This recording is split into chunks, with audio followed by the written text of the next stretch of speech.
Good morning, everyone, and welcome to the final leg of the Governor's 2022 Workforce Summit. We are here on beautiful St. John today. Good morning, everyone.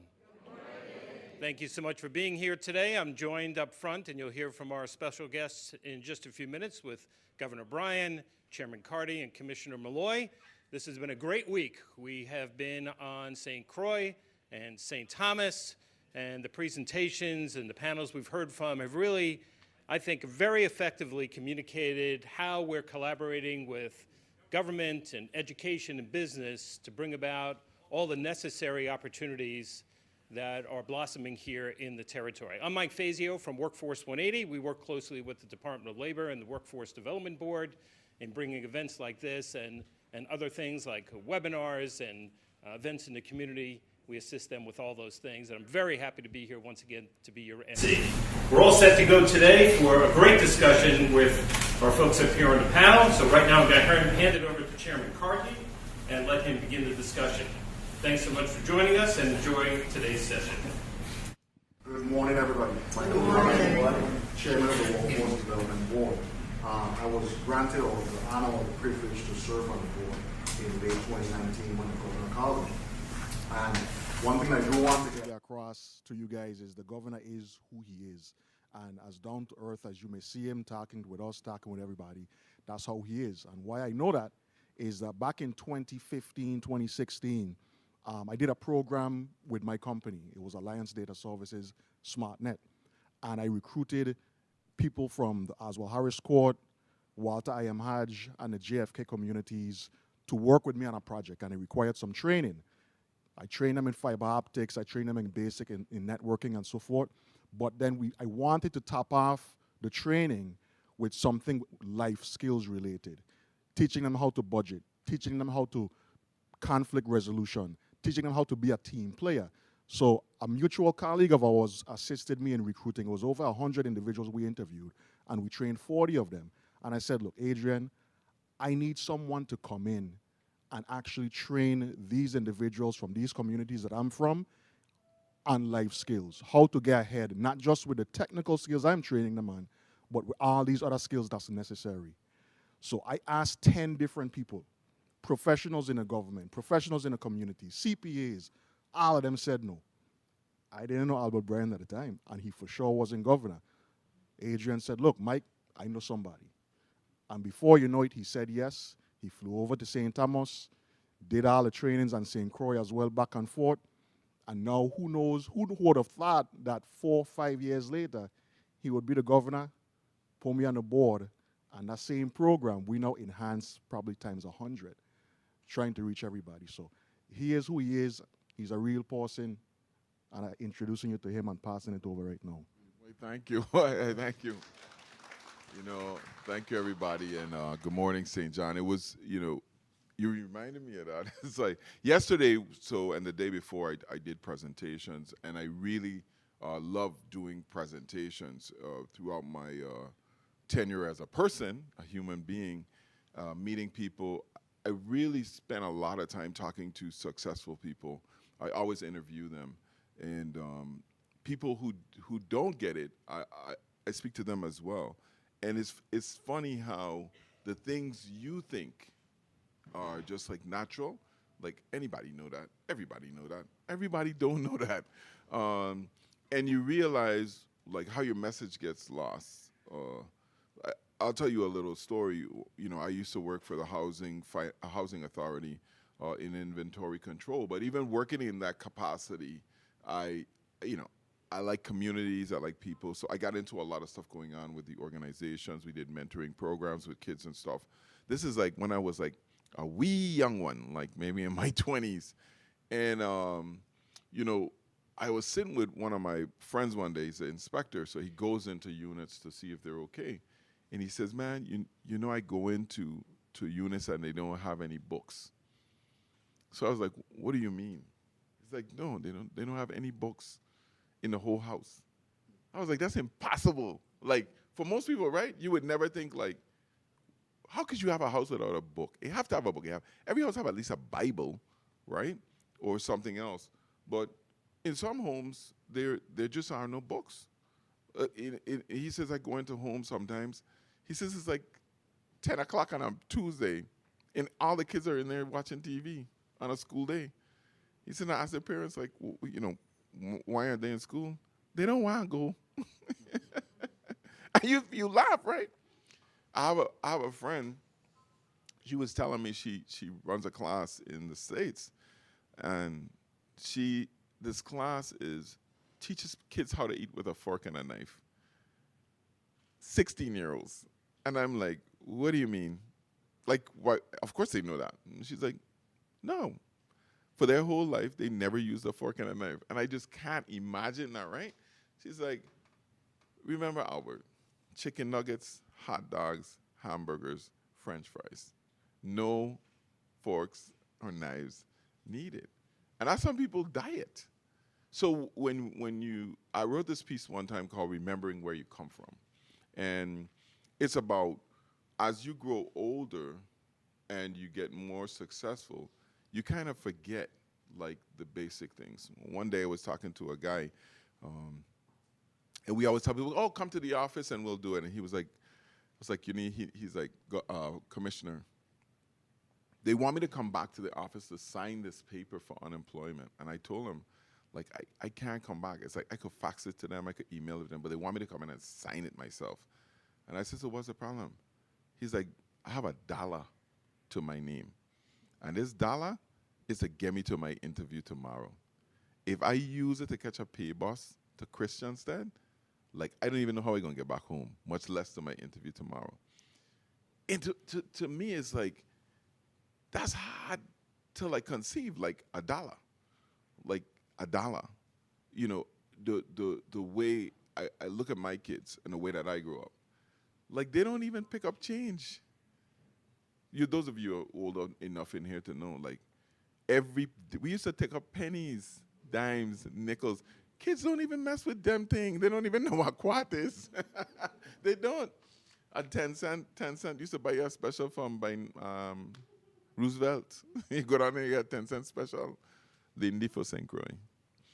But as you get older and you develop things, like you have even simple things like teaching people how to save, like, and how quickly savings add up. These are things that you take for difference. You know, in today's society, I went and looked up what was middle class. And there was not really a definition for middle class. In one of the articles that I read said, middle class is a way of thinking, not a income bracket. Because middle class people save money, invest in assets, believe in education, work on getting a better life, or have an aversion to government subsidies and stuff. So it's just like a way of thinking. I always tell people, I know I talk a lot, but I always tell people I read this book, you should read it. It's called Abundance. And the book is all about Sonia Boyce, Abundance. Sonia, I think, recommended it to me. She in here, our workforce director. But anyway, this book says that there's no lack of anything. And wherever there's lack, there's something that's going to fill in the space.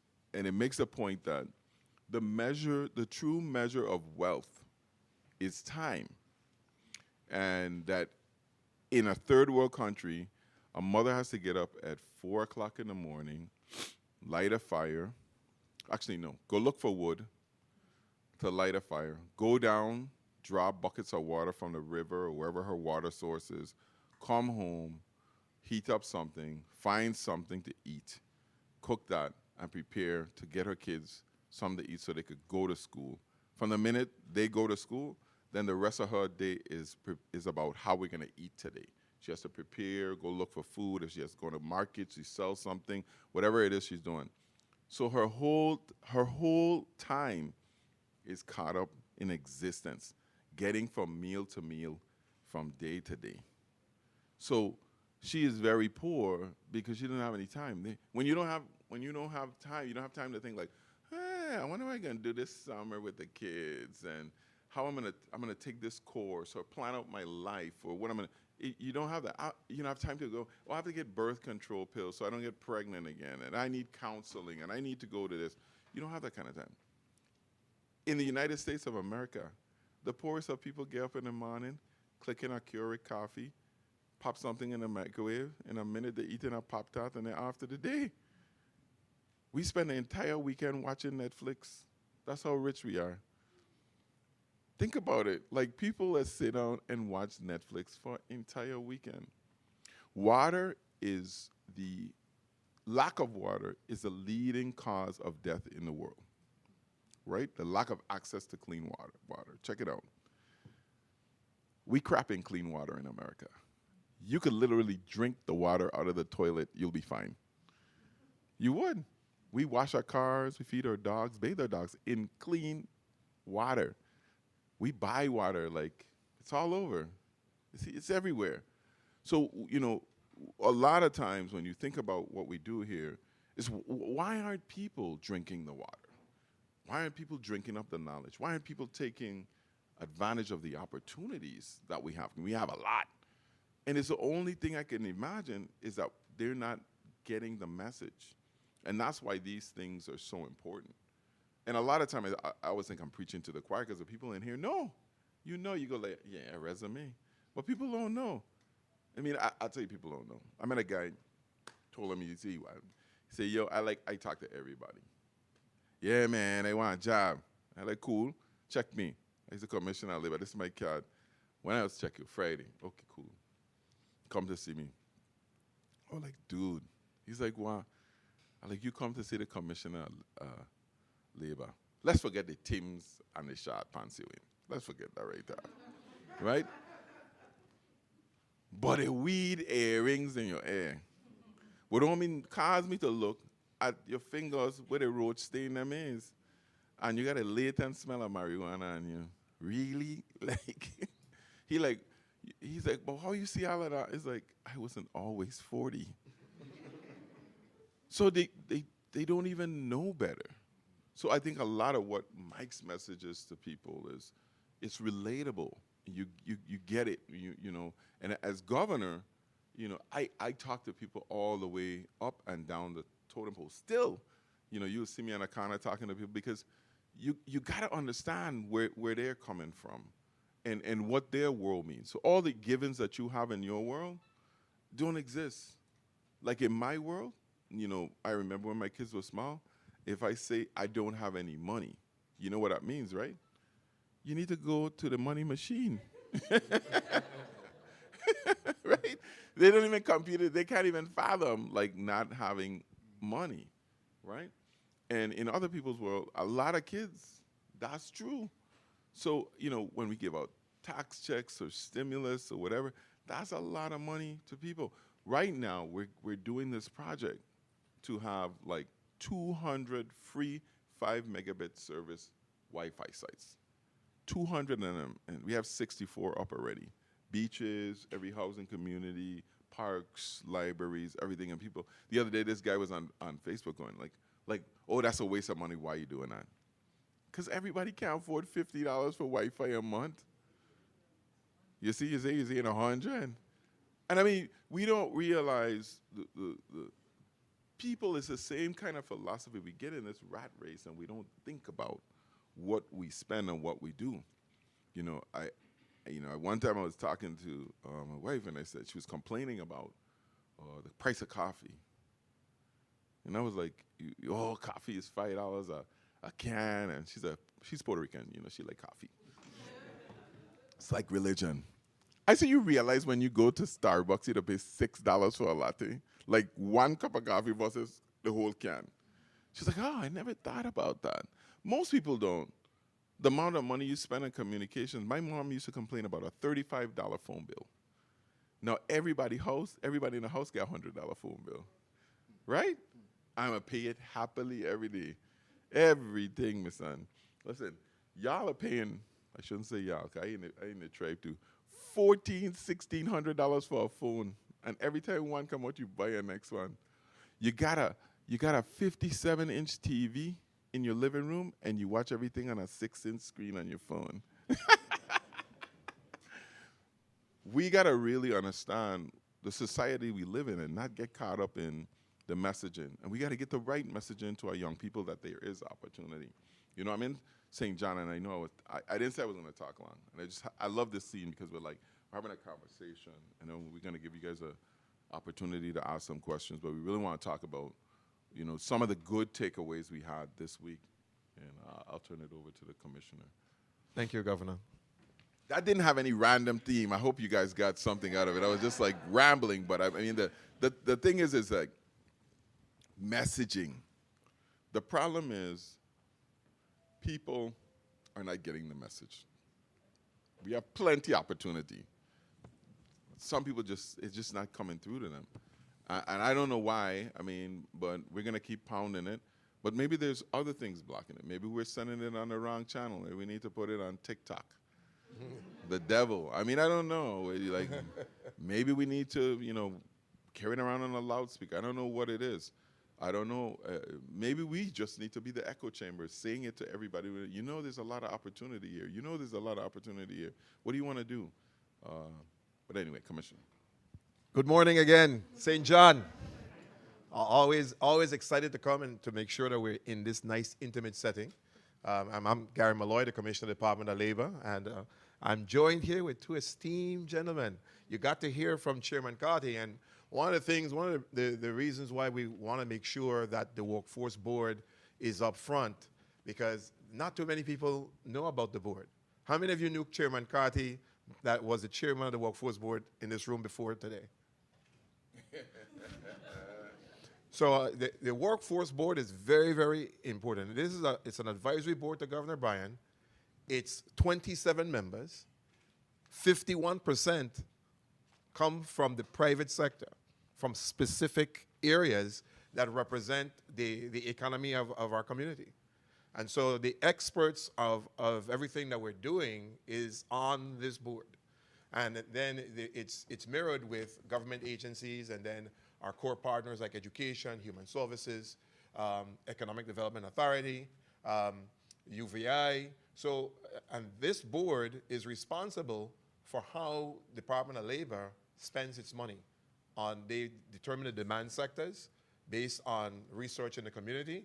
And then when we get and apply for federal dollars, our WIOA money, or Workforce Innovation and Opportunity Grant money, that money they determine how we spend on adult programs, dislocated worker programs, or our youth programs. So the determination in terms of how we recruit and get individuals into our programs comes from the Workforce Board. So I wanted to make sure that we clearly make sure that you know who's responsible for some of the areas that we can't fund.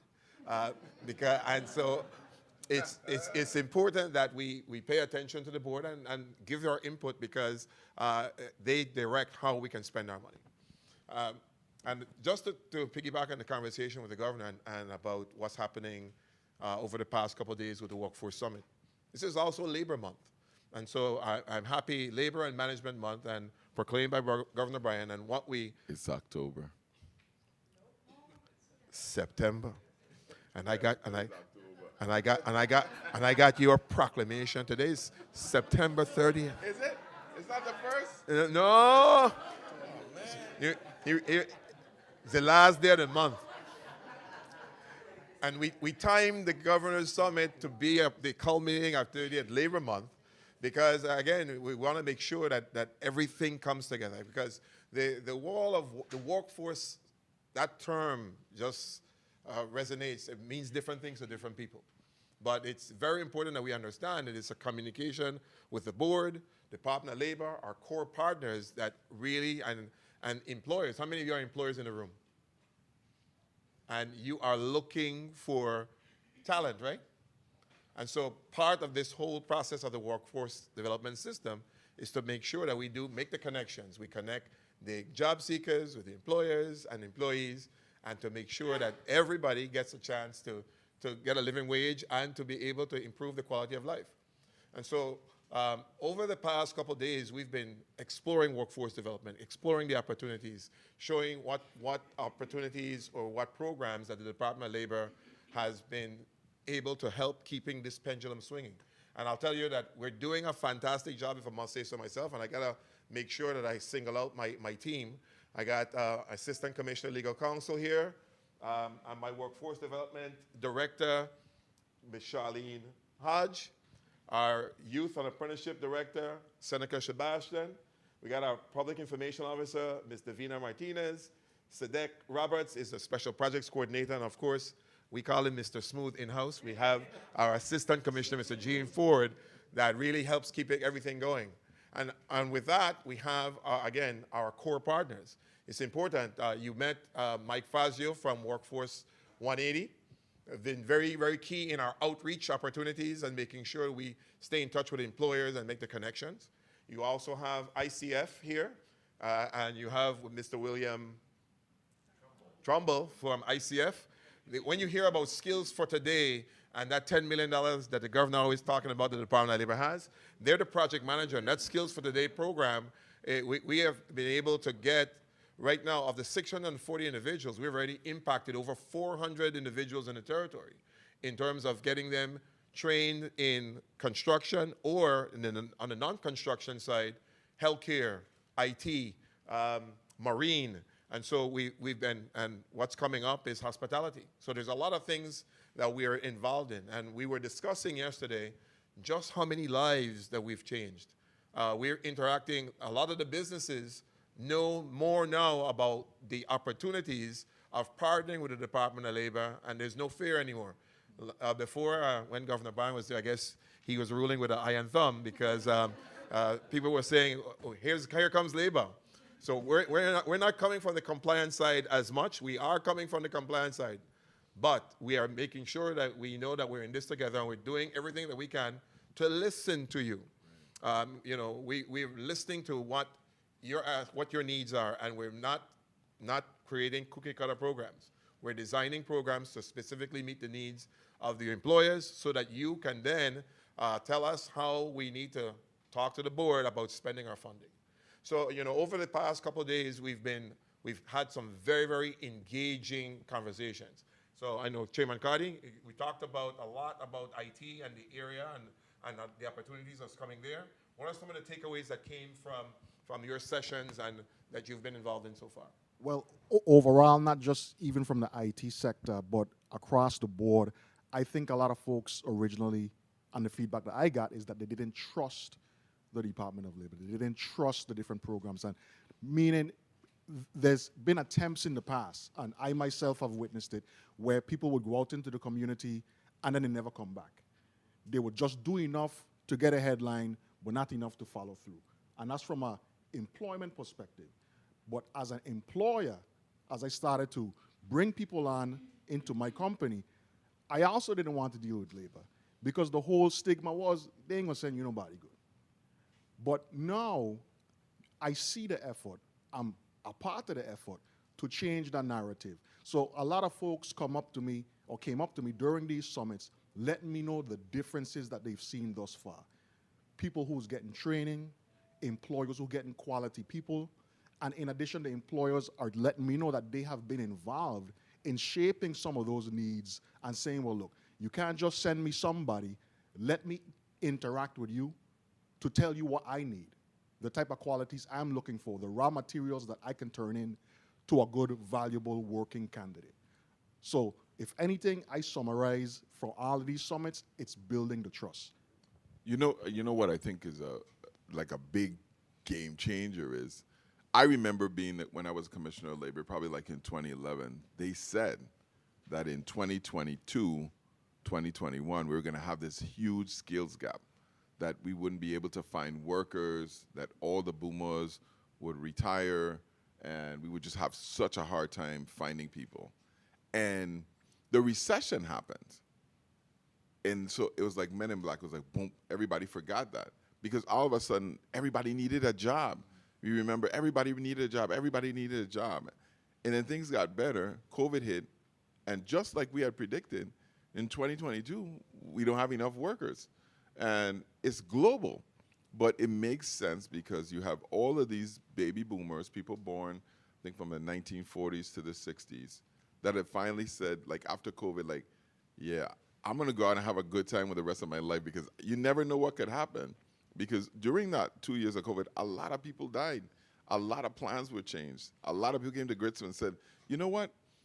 I'm home working. And I realized, you know, I waste a lot of my time commuting going to useless meetings, dressing in the morning, and commuting back in the day. I mean, I remember when I first started working for myself, I was amazed at how much time I used to waste. I mean, because when you work for yourself or when you work at home, you're kind of task driven. So all that matters is like you getting these tasks done. Time doesn't really matter. So I could do it tonight, I could do it this afternoon, I could do it 2 o'clock in the morning, it doesn't matter. But you get your day. A lot of people realize, and they're like, I'm not working like that anymore. And then people are working less. The people who are working, they don't want to work 12 hours a day anymore. They're like, I'm going to work 8, maybe 6. I mean, even the doctors, I went to my doctor and he was telling me that the younger doctors now are saying they're working 8 to 5. They only want to work for 6 months out of the year, and then they want to travel for 6 months out of the year.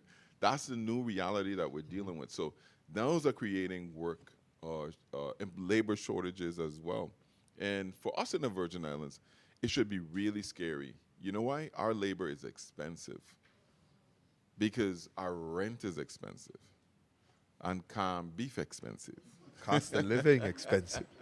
So we got to figure out, like, last night I was talking to a gentleman about getting more workforce housing built, because otherwise we're not going to be able to have teachers, police officers, and people to do wait staff. You can't afford to live here. We can't afford to live here. So one of the things that I heard resounding from every employer is like, we need people.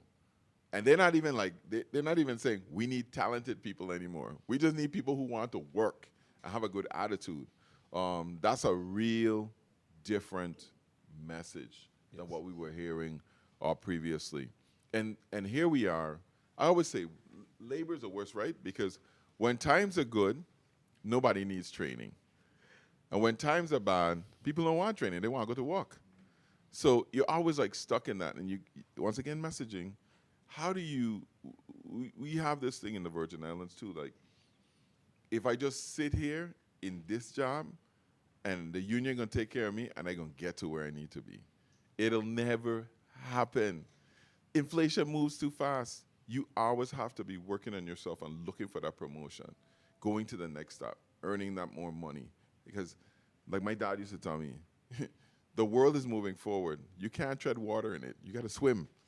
And then that's a message we need to get out too. So there's opportunity now. I just was talking to a young lady coming over here on the boat, and she's happy. She's still in college and making like $30,000 a year. I said, you'll be to 50 real soon. And she was like, how? It's like, there's nobody in the workforce. There's no competition. I'm looking at young people in the, you have no competition. If you want to show up and work, you have no competition in your category. Like, people don't want to work hard anymore. So if you want to work hard, you can kill it. It's good news for you, bad news for us. I don't know who's going to be taking care of me in our old folks' home. What we also heard resounding is that, and realized for me, and especially talking to employers, is that, all of us are still bound by the same 24-hour time period. So there's only 24 hours in a day. And there's only but so many things that can be done in that day. And like you said, that's why the Great Resignation and looking for the right people, because they recognize that employing somebody is a representation not only of them, but of the business. And they want to make sure that they get people with the right attitude. And so they told us to help them find individuals with the right attitude, and they will do the training. And then we then connect them with our partners to help supplement the training, and because we have training dollars that can help augment you hiring individuals for a particular period of time, and subsidize those hiring depending on the size of your business, between 50 to 90%, even 100% subsidy for a particular period of time on a job training OJT basis, where you're going to commit that after that period, that 3 to 5 months, you're going to hire them.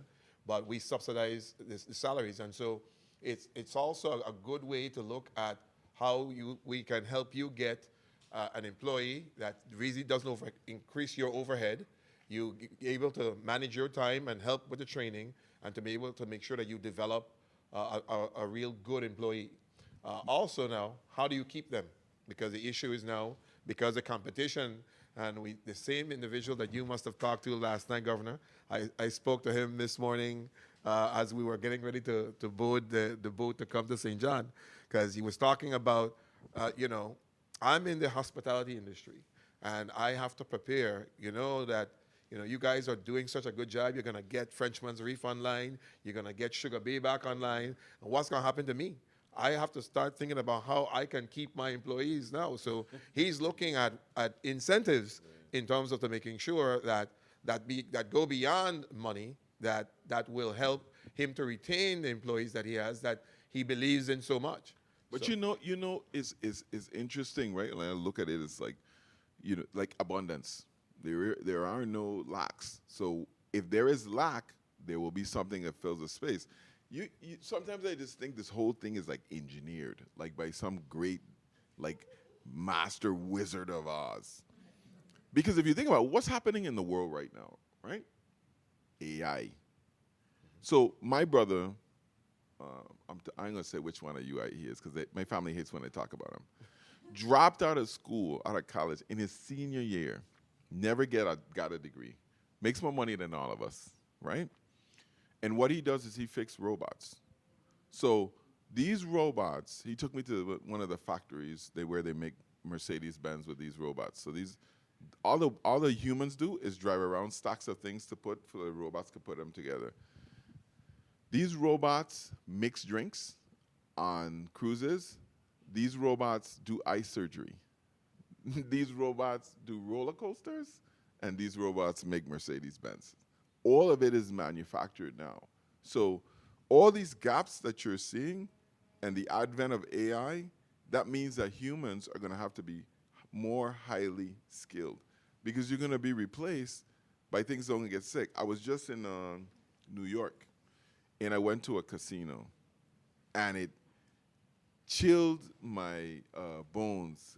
I study workforce development wherever I go, and money, how much money people making. There were no dealers in the entire casino. Everything was electronic.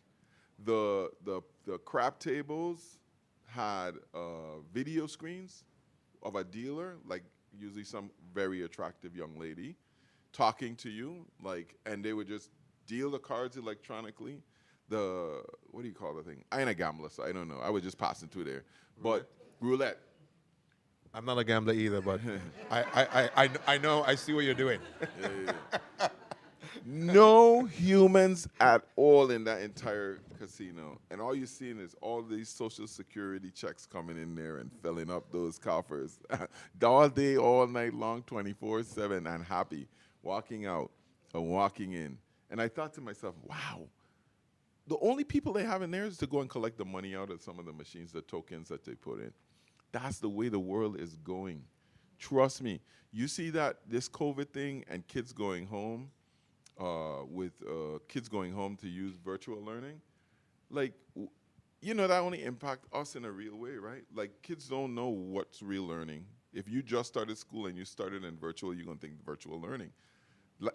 Everywhere you go, you see a kid, you see them in front of a screen. Everything is going to be automated.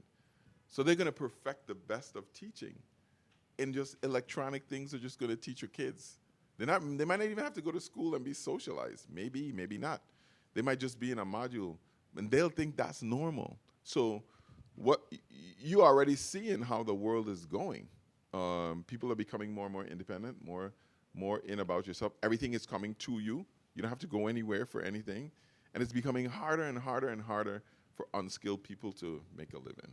So right now, I mean, from what I'm seeing in the Virgin Islands, as governor, I look forward and I say, retail is going away, right? Because Amazon is getting closer and closer to you. So all of these sales and all this stuff is going away. The only thing really left is like food. They haven't figured out how to do it. But if you were paying attention to the Jetsons, were you? You just put in a little pill and like, bing! I think you're date stamping a lot of people. Yeah. But everything the Jetsons were doing, we're doing now, right? Except flying around in cars and from one place to the next. But I come in too, talking in your watch, everything that they did, we're doing. It's all going to come to pass. So if looking forward in the Virgin Islands, we are under real threat. Because what else is really taking off now? the metaverse. You don't need to come to the Virgin Islands. You can experience it in your living room. You put on one of them goggles and you're going to feel like you're in a bit. It might even, but you're saying it's not the same. To you, ain't the same. But to a lot of people, it will be the same. All that stuff you see on TV with the future where you could just sit in your thing, you come home and you put on your goggles and you relax and you're in Barbados. That is happening. We got to recognize the threat. So it's our duty now to make our workforce more and more skilled. That's why college tuition is free, because we've understood, like I used to tell people, you know, there was a time when people used to say, you're not 7th grade material. Only like the most brilliant children used to go to school, you know. Everybody else had to go farm and kick rocks. That's how it used to be. So now we understand it takes 16 years of education at least for you to be able to make a living in this world. So we have to make that free, just like we made 12th grade free. That's where all of that comes from. So, you know, small, unique communities, especially like we're in St. John, are under even more threat. I mean, already you see it, right? You can't afford a house here. The jobs aren't abundant in St. John. Everybody can't live here. And the job that you get can't afford the house you need to live here. So we have to think how. Let me see if y'all are awake. We got to think. We got to work other places, which is why there's free internet being built all over the place. Y'all think I'd be sleeping on this thing, you know? I'm up on what I'm doing. You're going to have to be able to work from home in Australia and bring that money back here to be able to afford to live in the Virgin Islands. And we could do it because there's only a little bit of us. All the stuff we do with RT Park and investing now in these little cottage businesses that do business on the internet. Like, we only need one Google in the Virgin Islands, you know, church out. Everybody paid. That's what you do. From a long time, I recognize you have to invest in human capital. It's the only thing left. Like, everything else is going to be automated. You know, all those of us who are a little older in here could remember when you had to go to an office and fill out a form. We remember travel agents. Remember those people? Like, if you wanted to fly anywhere, you had to go to an office and sit down with this person, call a travel agent, and then they would fill out your thing, and then they would give you this big thing. Then your grandma would take you for traveler's checks. Y'all remember those things? I found some of those. You had to have traveler's checks. That's the only way you could get your money from here to there. And spend them, you have to sign them and everything. Everything gone, right? So it's coming to pass. It has come to pass already. And more of it will go away. The people realize in the airlines, like, why are we paying these people a commission for? This is what we're going to do. We're going to create this thing called an app. We're going to make the customer do all the work. They're going to register themselves, get their own ticket, check themselves in, and then what we're going to do is put a sticker on their bag. You like it? Boom. Brilliant. And you know what else we're going to do? We're going to charge them for it. This is how these people think. So what we haven't done as a government is done the same thing. We're still making people come in, fill out forms. That's why Views is there. You don't have to come in. We don't want to see you. You don't want to see us. It's good. Virgin Islands Electronic Workforce System. I'm sorry. Everybody knows Views? So a lot about what, you know, I always told myself the government of the Virgin Islands governs with its head down. We don't look up. We're so busy about the problems of today that we can't see the future. So we're putting the things in place now that are going to allow for people to continue to live here. But the message, why are you building an internet system? You know what people were saying that too, right? You know who else they were saying that to? Noah. Why you building this stupid ark? It would never rain that much. So anyway, I'll be quiet. Yeah. But those are, I think the IT conversation I listened to was helpful too, because Rupert Ross said it's not about how technical we are and all the stuff we have. It's about how it helps people. You know. And again, this is why we're here in St. John, doing it a different way, because we need to hear from you about the community, the creativity and innovation that we need to do on this island. There's a lot that we know that's in place, but there's a long way to go. And I know that from the Department of Labor, I'm going to say this publicly, we've been having a lot of challenge getting you to come out and to integrate and to be a part of the things that we're doing. And we're being a lot more deliberate. So I'm putting you on notice now, October 4th, we're going to be here with resume writing and doing some information on Google. Sorry, Governor, we bring in Google. So that we could get those training. And then we're going to be following up with making sure that we have career fairs on the island of St. John.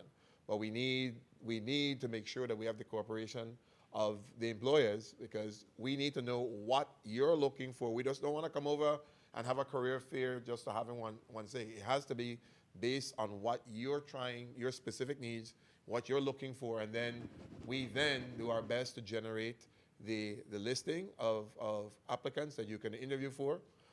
The career fairs that we've been having on St. Croix and St. Thomas have been very, very successful. Employers have been hiring on the spot because, again, everybody's looking for individuals. And so you need to start thinking very creatively, because there's a lot of individuals or a lot of businesses or individuals that are doing some of the same things you're doing that you're going to be competing for good talent for. You know what tripped me out too? This is the most people that I've ever seen come to the Governor's Workforce Summit. St. Croix was packed. St. Thomas, I was like, why are they having it in a gym? It's going to be so cold and it's just cavernous because it's so huge. It was packed. I was shocked. And then today in St. John, we pack again. Like, I was expecting last time, it was like 3 people. I guess they like that. We're getting the word out. We're getting the word out. Yeah. I think people, I don't know what it is. Maybe people, I keep telling, I was telling Tregenza last night, I was like, I need to stop telling people the government have money. Got people coming to me with all kinds of stuff. But we do have money. And, no, I said we do have money for St. John because, when we try to fund everything we can in St. John, because we know there's not a lot of resources here. You could ask Charlene and Seneca for long back, we cut out the jobs for St. Jonians and make sure that they get a share, because you get shortchanged all the time. St. Croix, I would say they get shortchanged, but I was like, y'all need to go St. John. You'll really see what the real deal is. So we try to do that. But I'd like to hear from people too. Time to fly. We like some of your questions or concerns. Waste management? You representing yourself? I'm representing myself right now. Good morning, everybody. Good My name morning. is Shanae Sanderson. I live in Coral Bay. I'm a life coach, part-time. And I live in Coral Bay, and the internet is like horrible out there. So I know you're talking about putting internet everywhere, and sometimes I'm at home, and I have a client, and then it's like, We got you. What are we doing about stuff like that? There's a new antenna. Like every time we put up an antenna, the community revolts. Not in my backyard, but right now I think Shakima was telling me, I don't know, she left. We're putting an antenna. We need to put another antenna out there. Believe it or not, we're actually gonna shoot internet over to Tortola and give them internet. We talked about our project this week as well too. So Coral Bay is going to come off at that angle, so you guys are going to get better internet down there as well too. And then of course, the housing community, I always forget the name of it. Calabash Boom is going to get internet, and I think they should have a thing down there too. Yeah, but in addition to that, Governor, remember also with the undergrounding project that WAPA is going to be doing, a lot of fiber is coming that direction as well. Much of it was damaged initially from the storms of 2017, and it was repaired, but more strands are needed in that area. So with that underground project, you're going to have a bunch of strands of fiber coming in that area, which should set you for the next 20, 30 years. So. Yeah, because you guys you're getting a generator down there too for Coral Bay, so that if you ever get cut off, Coral Bay would have its own energy supply. Good question. Hi, good morning, everyone. My name is Dior. There's a mic coming to you there. Hi, good morning, everyone. My name is Dior Parsons. Forgive me, I can't stand up, or I won't. I have a few comments or questions. So the first is pay. For some listings on the government website, the for the opportunities on St. John, it's 28,000. You know, it takes 28,000 to fill up my truck with gas. Like the cost of living over here is no. Gas is that expensive? No, in St. seriously, John? I paid 187 to fill up my truck. Yeah, it's So a lot of the government wages, I won't answer your question because more like a me question than a commissioner question. It's the unions. You know, I had this thought about yesterday. It's like we're negotiating now. We have 32 shops in the government, right? And the way that we negotiate is ridiculous. I have a better word for it, but they tell me to stop cussing. You can't negotiate for like 600 classifications one time. And then there is a difference from island to island in terms of what it costs. There are different labor markets. You know, St. Croix is the last residential island. It's the only island in the Virgin Islands right now where you could still survive. You could buy a piece of land, build a house, and it ain't easy. Don't get me wrong. It ain't easy to do. I mean, I did it. It's not easy to do, but it's easier than the other two islands. So you have to look at that when you're looking at salary. So my thought is God willing, you know, this election is done, that we get the unions and all in a room and really have a real conversation about how do we really fix the salaries, because then they're just so out of whack with everything. And then we go to these negotiations and we give everybody a 4% or everybody a 3% or whatever. And then we have this step scale that I don't make no sense to me. How do we get this, like, right size it once and for all reasonably? And a big problem is, and I run into this at labor, we have two people that do the same exact thing. This person gets paid $15,000 more than this person, right? So I said, okay, we'll move two of you guys, and both are underpaid. We'll move two of you guys to a higher salary. You know what the person says? She can't make the same as me because I've been here longer. And that is the problem. What do you care what the other person makes? That has nothing to do with you. Like, how much you make is how much you make.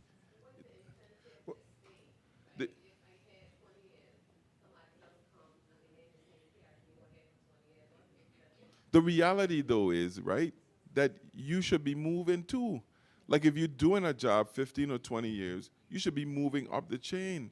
I mean, and if you're not, what's the incentive to make people aspire to other occupations? It's like I have good people. I'm going to talk about the ones in this room who I had to beg to take positions. Because people are afraid. And, you know, before I ran for governor, I said, we're going to try our best not to fire people when we gain, because that's why people don't take positions. So you have people who really should be in charge, but don't take the position because they're afraid when the governor changes, they're going to get fired. You know, we try to keep that to a minimum. But that's the problem. So we all need to get together and work on these salary schedules and pay. And then the other thing that people don't realize is, unlike most communities, the government dictates salaries in the Virgin Islands. Y'all know that? Who makes more money, government workers or private sector? No. Not even close. Government employees' salaries are way higher than you realize, right? Private sector employees. Private sector employees. Let me help you out. The minimum wage is what? The government minimum 10. wage is $13 an hour. No, let me help you out more, right? The government of the Virgin Islands, you can work for 10 years from 50 to 60, retire, and get paid for 40 years. Where you could do that in the private sector. The government employee system I get 480 sick hours and 480 vacation hours annually. I have 30 holidays. My health insurance is $250 every 2 weeks. I can get sick for 2 years and take donated leave from other people and stay out of work and still get paid. My union contract, it says that even if I commit the worst infraction, I will get paid from now until that settles in arbitration 4 years from now. So when you look at how much money government workers that get paid. The average policeman's salary is $150,000. So don't get it twisted. You can go on the benefit structure alone in the government. On an average private sector business, your benefits are like maybe 30% of your salary. In the government, it's 50%. So the cheapest employee we could hire is $40,000 a year. So when you look at it, right, most people don't. They're like, I need cash.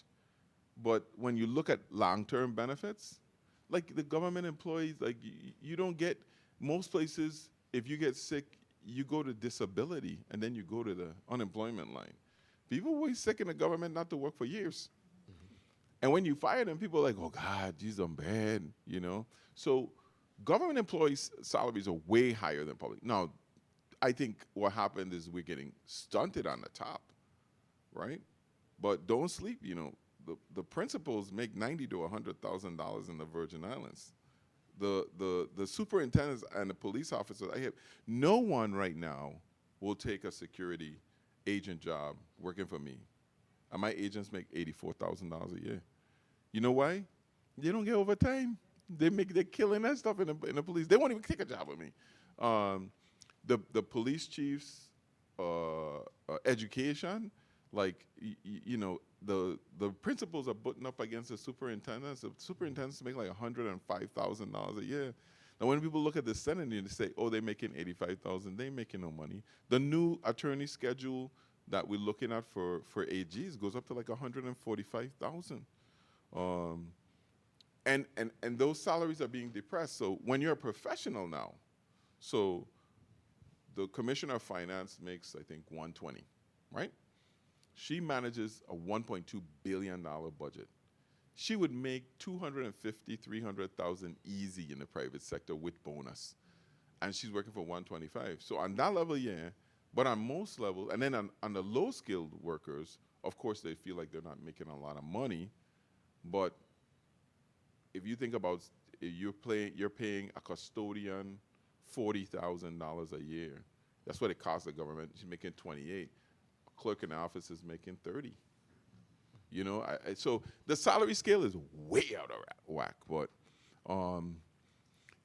that's a big problem. Everybody's going to have to give and take in order to get that. I'm sorry I talked too much, but. A few more things. I think another issue is the hiring time and process. So we've motivated and mentored, you know, a lot of young adults, but then they go through the process and they get discouraged because it's Totally months, agree with you. You know, before they're hearing back, and you know the cost of living is high, and then you know I have to encourage them because they're now like, well, I gain MAP, I gain food stamp. What's my, you know, why should I go? You know, why should I go get a job when they're taking 3 months, 4 months? Sometimes a year, you know, to get hired. So that's a major issue. Union, but that's partly us, partly union. We're working on that in terms of the government works on fiscal cycles. Like, we don't have enough money. So if you resign today, how much time we got, Mike? We nearly out. If you resign today, right? 15 minutes. When you resign, just for ease of access, let's say you make $100,000 a year. When you resign, you have 480 hours of leave. That means we owe you quart of the year's salary. So we have to write you a check for $25,000 for all your vacation. That's gone from that position. So that means we can't even post that position for 3 months because we don't have $25,000 from another position. That position has to stay on hold. Once it becomes there, then we got to find out if we're making enough money to replace your position. It goes through, what's it called again, the PFA or something like that. PRF process. So they put you on a budget, whatever. Then they got posted. They got posted 2 weeks inside, 2 weeks outside. Then they got interviews. You get 10 people, you got to interview everybody because they're going to say, oh, they only interview who they want. They still say it. Then once you get that, then you got to get all that person's documentation. And then you got to put that through the system. There's come all the way back around. And then you got to get a hiring date. It takes 6 months to a year. It's like, and you know, it's a terrible way of doing system. But if we don't do it that way, or you're only hiring your cousin, you're only hiring your neighbor, you know. So when people see what, you know, I hate bureaucracy, but it's in the law and it's in the union contracts and it's in a lot of things we do. So it's not that we don't want it faster. I wish we could get people on. Because we lose people. By the time you call people back, they don't get another job. We're working on making sure it's a little faster by making sure that once the job is posted, they're posted and then they have a closing date. Because within that closing date is when we're trying to get a lot of what the governor just explained done in the interview, the selection process, get all the documentation. We try to negotiate a hiring date in advance because you can't start until you get a NOPA. And so, because otherwise you're going to start and we're going to violate the law because we won't be able to pay you until that point in time. So That's why so many people work at the pleasure of the governor, because with my signature, you hired. It's just going through all our rigmarole processes like, no, we need that person today, you know. And people that think it's curry favor, sometimes, you know, but most of the time we just, like I sign employment letters all day long. I don't know these people. You know what I look at? Their resume. I send some back and they'll be like, no way, we ain't paying this person no $85,000. And some people, I said, this person is better suited over here. And I call the commissioner and I say, listen, I know this person is good, but they'd be better over here. But I don't see the classified people, those things that posted and take forever, you know. Question? Susan, you had a question? You got more questions, right?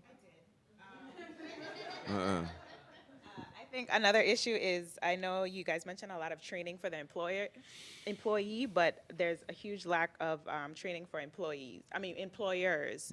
There's a lot of small businesses here that lack HR. So, you know, Most. it's almost all. Yeah. You know, I'm one of them. So the employers need that training as well, and that would. You think they would come? Yes. Because the thing about running a small business too is like you do everything. Like you ain't got time to do that. It's like I got to make payroll, cut bread, clean the place, you know, whatever it takes. Whoever don't show up today, that's my job. So, Yeah. but I mean, we would do it. SBDC is a better avenue. Yeah. And then also I'm volunteering Charlene and our view system to help with the HR process.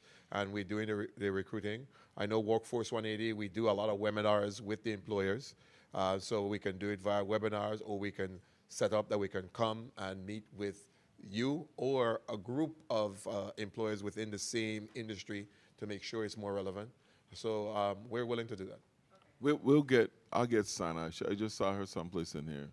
She's my policy My last lady. thing, a lot of I know you said there's a lot of opportunities, but the access to the opportunities is an issue, and also exposure. If you don't know, you don't know. So I think starting in the high school with high school students, which is what Society 340 does, you know, and giving them that exposure so they know, and starting from middle school, so by high school they know, okay, these are my different opportunities, trade school, college, going straight into the workforce, military. So by 9th grade, they're starting on that track. But they have to get their exposure from middle school early on, and I think that would avoid a lot of the gaps. One of the things that I didn't get done as Commissioner of Labor, I was just giving you more work. That's why Sana coming in.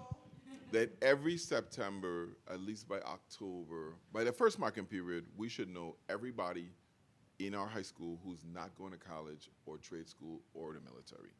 And then we should have programs designed specifically for them, mostly to steer them towards doing one of these things. But if they decide they're not going to go, then steering them in a direction, because they graduate from school and they don't know crap about how to do or run their lives. We have been successful in making junior achievement a part of all the high schools. All our public high schools have junior achievement now, right? Yes. Yeah.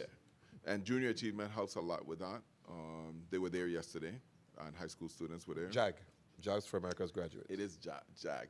So I used to be the executive director for junior achievement, which she says finance. JAG, I'm the vice chairman of the National Board of Jobs for America's Graduates. So that's in all our high schools, and that exposes young people. Because even when you graduate from college, like when I graduated from college, I realized I didn't know how to do anything. So we need to give them the practical skills. I think you talked a lot about that yesterday. Yeah, absolutely. I mean, even from when I was coming out of high school, one of the things that I noticed and remember now is that we don't highlight the trades. Trades is always like a plan B. It's always like, okay, you go to high school, you graduate college, job. Not anymore. Can't Exactly. find a plumber. But that's the thing. But it's because of that conditioning why people didn't elevate towards the trades, because they have the messaging that, look, trades mean you fail. Trades mean if you go in trade school, you was bad in school. But What year you graduated? 99. Jesus. Wow. No, because in 85, right? I graduated 85. I went to high school, shout out to Mali High, for some of my career. And when I built my house, they were like, how you know how to read plans? And I was like, I learned it in high school. So you, in ninth grade, you had, junior high, you had woodworking, welding, shop, and you had drafting. So we had to draft things and stuff. So we don't have that anymore.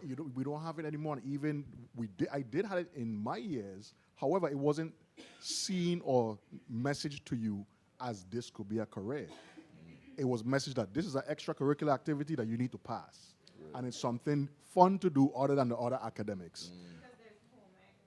Home ec. They don't have home ec no more, right? No, they don't have home. But you know what the big thing is? So I've been fighting with education on this, is that block scheduling does not allow for a really robust high school career. So classes are now like an hour and a half. So you only have like 5 or 6 classes for the day.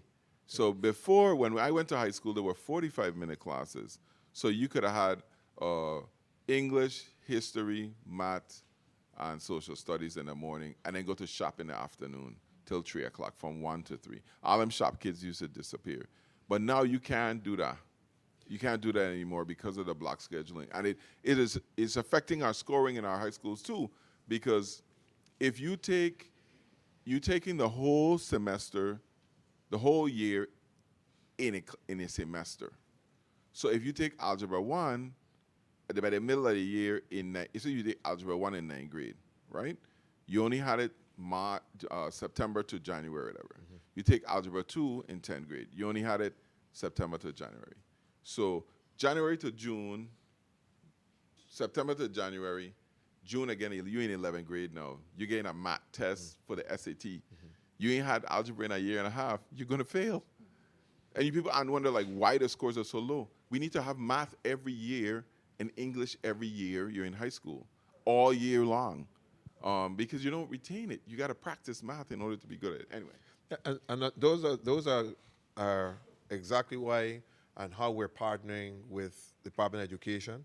I know that Director Sebastian is going to be at Julius Sprouse School again on October 4th. And again, we're doing more outreach. We're doing more of a connection.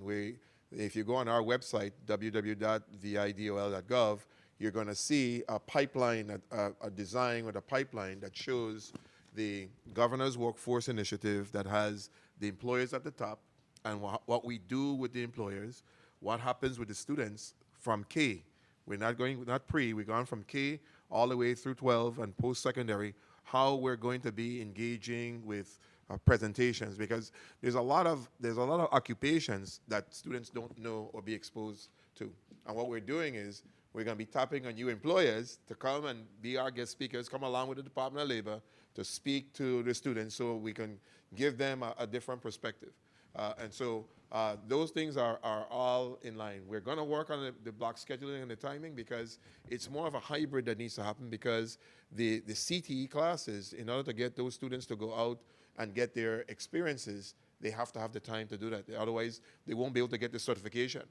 And so they need a number of hours. We're back to time again, managing the time, the priorities. So, and then there's some restrictions that the Board of Education has put on now, and the CTEC board. Every child now not only has to graduate with a high school diploma, but they have to have the opportunity to get a certification. So those things are in place now, and I have Dr. Darrow here, who's on the Career and Tech board, as also UVI Cell, one of the core partners that's helping us with a lot of the training. So there's a lot of things in the works, but we have to get the information out and be more visible in our outreach. And then, so your comments and questions are very, very timely. So you know that Commissioner Malloy was the superintendent of education, right? You see how we think? You see how that's connecting? Yeah. but you don't have trade school fairs.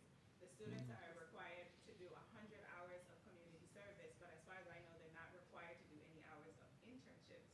So you're not, even if you, I could come and show you how to, write a resume and tell you, all of the opportunities, but unless I get that Hands-on. hands-on experience, I'm not going to know that, I want to do plumbing or I want to drive a truck. But it's built into the CTEC certification. So those on the job hours they have to be, there's in class for the content, but they have to be on an OJT experience. And so the school works in placing them in the specific areas. You see, he from St. Croix. So we know, like in St. Thomas and St. John, like CTEC is weak. Yeah. They do, the teachers and everybody do a good job, but they don't have the resources. Like if you ever see the complex in St. Croix, like how much resources, you'd be blown away and how rich they are. And we got some work to do there as well to getting them up. But that's why we moved the Whitley Skills Center to Kerwin Terrace.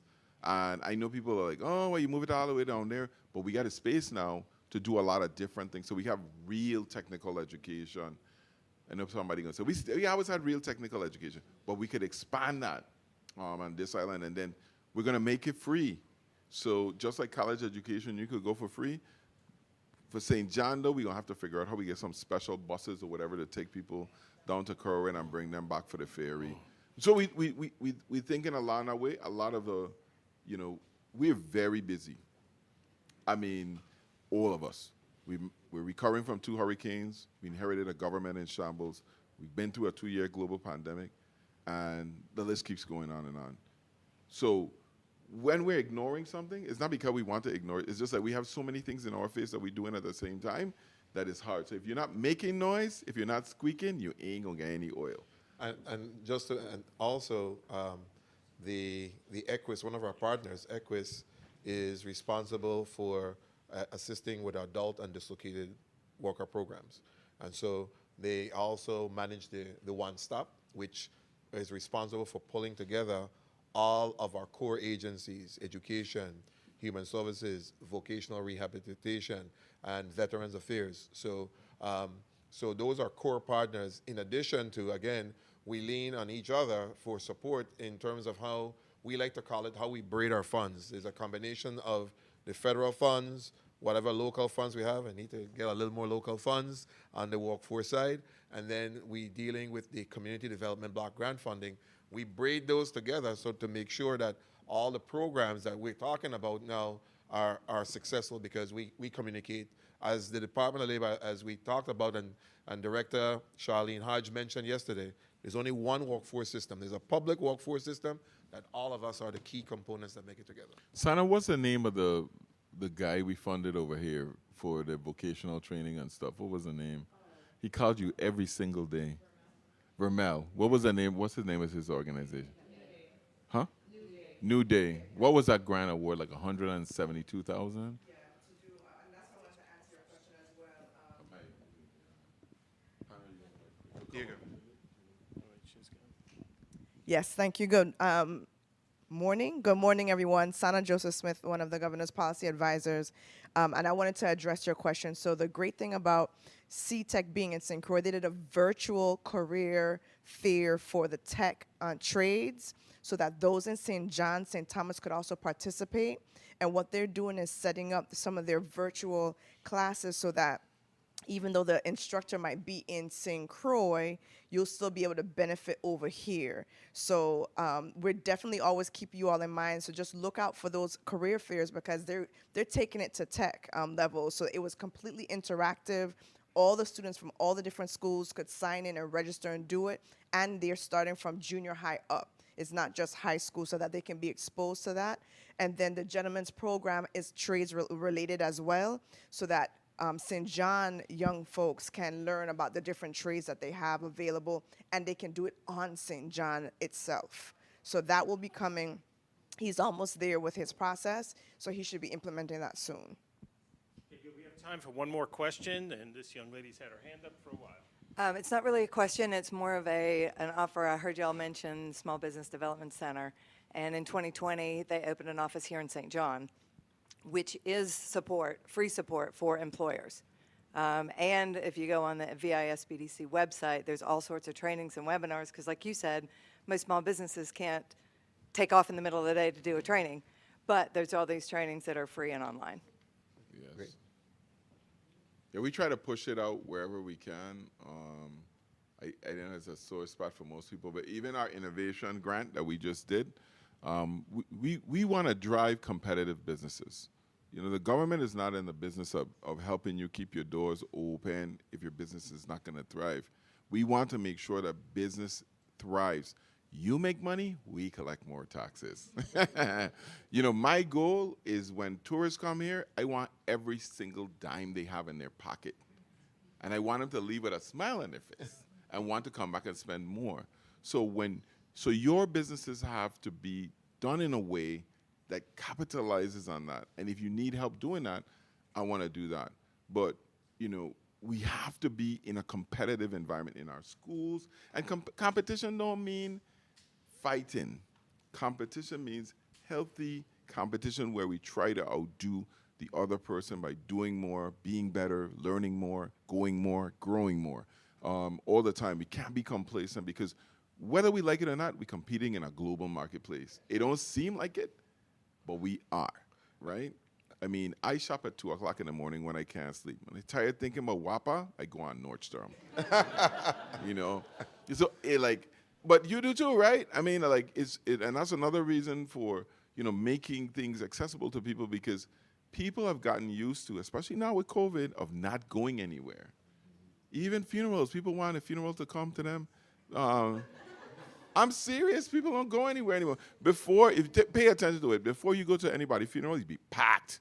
Now, people don't really go. They don't go to church anymore. They go watch church on TV. Like the smart churches have PayPal. I'm so annoyed when they bring around the collection plate, they don't have the PayPal sign up. But that's your loss. That's your loss in a business, right? If your customer come in there and the only way they have to pay is Apple Pay, and you can't take it, we lose money. I lose money too. So people who are at home, they want to eat something at 10 o'clock at night. They're watching a juicy Wendy burger or whatever, and you have a burger shop that could get it to them, you're good. I'm good, because I'm making money too. But if we don't do that, you know, we're going to die. Our tourist sector is coming here. They want Uber. They want Uber Eats. They want to get service to their house for all kinds of things. They want specialized chefs and catering. We got to have it. Otherwise, they're going to go to Dominica. And one takeaway that I just want to add that came from the summit, Mr. Gutierrez from SBDC mentioned that one of the challenges with the grants was that there wasn't enough innovation. So let's start thinking. So we need to make sure that we focus on the innovation component. And again, the competition doesn't have to be fighting. Okay, this is the final question. Thank you. Crystal George Thomas. I have a question regarding your comments about going into the public schools. St. John only has the one school, Julia Sprouse School. It goes up to 8th grade. I believe that's where it goes up to now. We also have Gift Hill School on St. John. That's the only high school on St. John. What are your thoughts about bringing your programs into that school and the other private schools in our territories that can also benefit from these workforce development things that you're offering to the public schools? Additionally, the housing on St. John. We're talking about employment. St. John doesn't have any housing to house people on this island. What are your plans for addressing the housing shortage that we're having on this island? Gary, what you going to do about the housing shortage?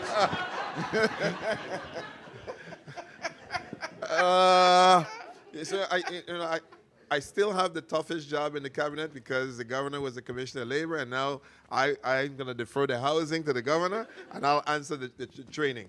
Definitely, we're going to do the outreach, and we will include Gift Hill to make sure, because it's the only high school on the island. And so, Director Sebastian, we're going to make sure that our outreach does that, because again, the goal is to reach the students. We get them when they come for our summer programs anyway, but what we want to make sure that we do is a more deliberate access to them, so that we can make sure the goal is to get that pipeline together. We have to get that pipeline. We have to get them thinking. So we have to make sure that they're exposed to different occupations. You know, at the last summit, I remember one of our presenters mentioned that a lot of our children want to be doctors or senators because that's who they see. They don't see the CEOs. They don't see a lot of the accountants who do the structural work. And so what we're doing in the Department of Labor, we're making sure we're tapping on those the expertise of those individuals to come along with us to make classroom presentations. So we're going to do that. So I've been trying to give private schools money, but the Federal Department of Education has just made it a living nightmare. You know, it's cheaper for the government to send people to private school, right? I mean, a public school student costs us $22,000 a year. I mean, it's the most expensive. Yeah. And our public school have 10 times the resources of any private school in the Virgin Islands, maybe 100 times. And the people don't sleep on it. I listen to people. I went to public school and private school for high school. It's the same textbooks, okay? The difference is the company. The thing is when you go to private school, everybody, mother and father, busting their tail and paying for them to go to school. So everybody's got to perform, and they got expectation. When you go to public school, everybody goes there. We've allotted a lot of money for private school. I think it was like $1,300 per student during COVID. But, you know, the federal government is telling me I can't give it to you direct. And I said I tried through Community Foundation. You can't give it to them neither. Anyway, we're going to get over that. The other question about St. John. So St. John, we're looking for tracts of land to build affordable housing. Everybody in St. John selling, nobody could give you a price. Every time I ask people somebody for a price, I'll get back to you. Because I guess they want to get maximum dollars. So if you have land to sell, we have money to buy it. We want to build affordable housing in St. John. I'm thinking more multi-level housing like Calabash Boom, more than individual homes, just because we need a lot of housing quickly. So, you know, whether we build, and the communities we're building now are much nicer than were before. The rule is don't make them too dense, you know, smaller communities in different places. We have the money. I am dedicated to building those in St. John, without a doubt. We just need the land. So we have $1 billion housing renovation program for the Virgin Islands. I was listening to somebody, I think it's in the article in the paper today about Dunu and how slow it's going. Construction always runs into problems. They had a soil contamination problem. They had to clean it all up before they moved any further. That's moving on now. But we don't have anything in St. John. So the government doesn't have land. We're this close now to getting the land for the school. That's going to happen, I think, maybe before the end of the year. That would be like a 20-year win for the government. And so we'll be putting the school back there. But I'm going to tell you today, anything St. John want for the children, you're going to get. Anything. Because I'm just that dedicated to, and we've already invested over $300,000 in community grants to individuals in St. John for after school and other developmental stuff for kids. So if you have more and it's education based, I will figure out a way to fund it. What I look for when you write for your grant is how much it's costing us per kid. Right? I like that to be around. Don't tell me you're getting a week-long program for $8,000 per kid. That doesn't work. You know, that needs to be more around $800 to $1,500 or whatever. The variety of activities, the better. The more kids you have to participate, the better. I want outcomes. When you finish, I want to know, did those kids' grades improve? Are they doing better? Are their attendance improve? Are they smarter? You know, I need outcomes when you look. When I look at grants, like Little League is great, but what are the outcomes? Are these kids performing in school? Is it making them attend school better? So that's what I look for. Gentlemen, thank you very much. We are out of time, folks. Thank you for your great questions. Thank you, Governor Bryan, Chairman Carty, and Commissioner Malloy. We're going to take a slight break right now and then come back with our grand finale session all about the core partners, Virgin Islands Department of Labor and Equus Workforce Solutions. Thank you, everyone.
Good morning and welcome back to the 2022 Governor's Workforce Summit from here on beautiful St. John.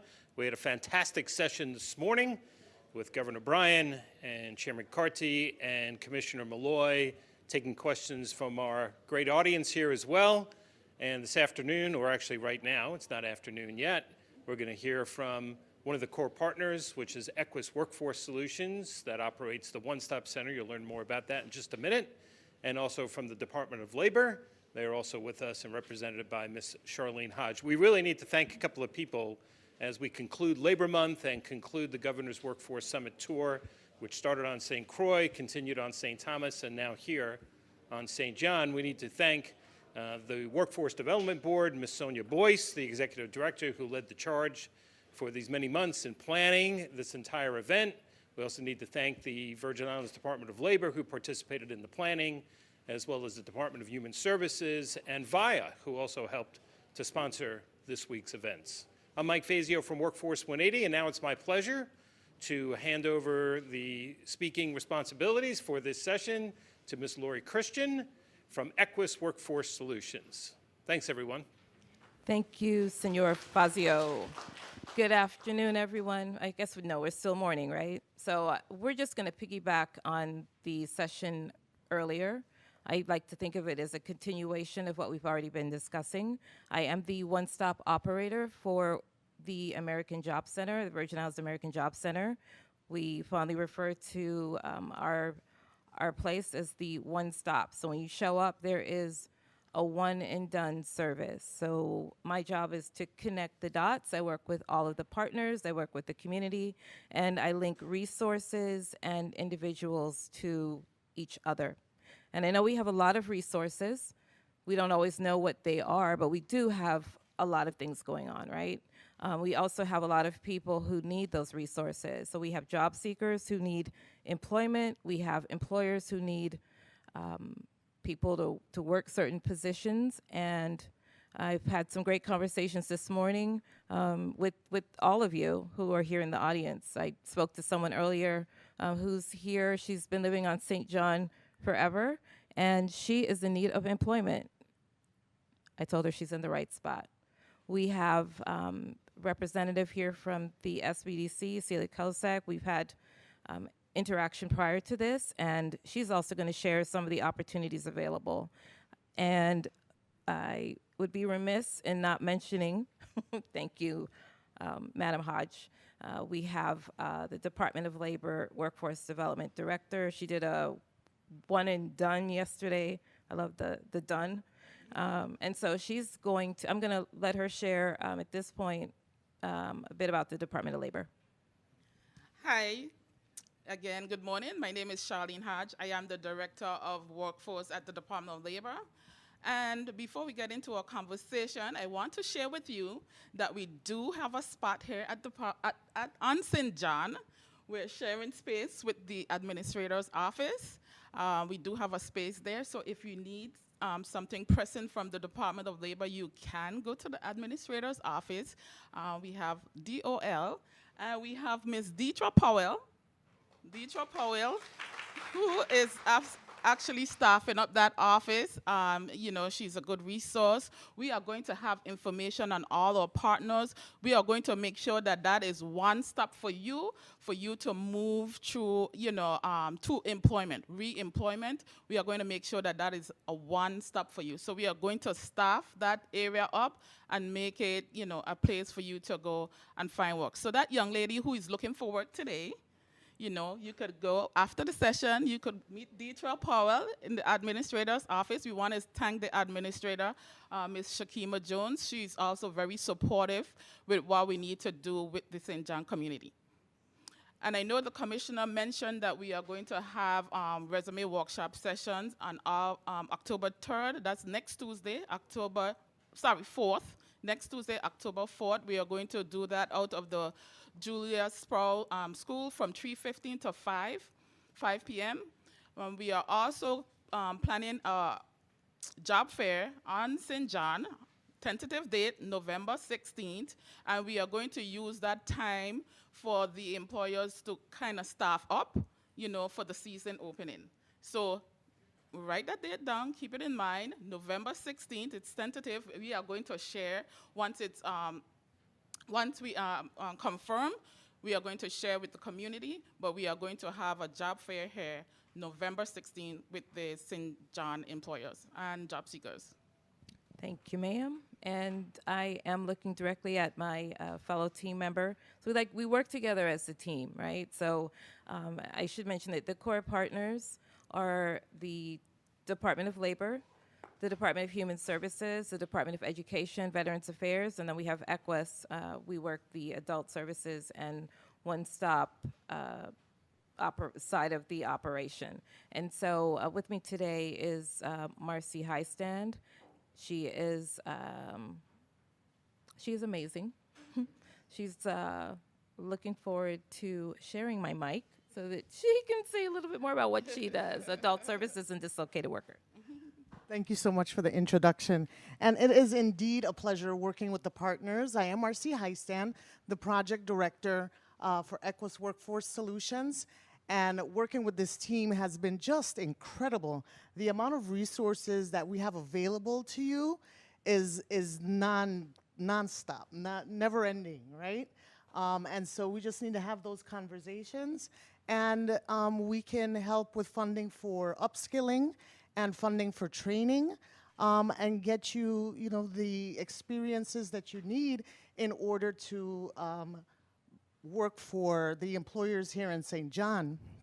We build employer relationships, employer-employee relationships.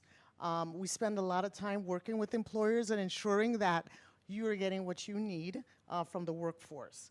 We believe in retention. We want to ensure that we place everyone where they want to be, and they're with the right employers. We make that match, and the hope is that that relationship becomes so strong that retention is an automatic benefit from that relationship. So we spend a lot of time doing individualized matching with employees and employers, and we fund that through EOA Title I. That means that if you need skills training, if you need support services, we're gonna pay for it, right? So it's a win-win situation for everyone.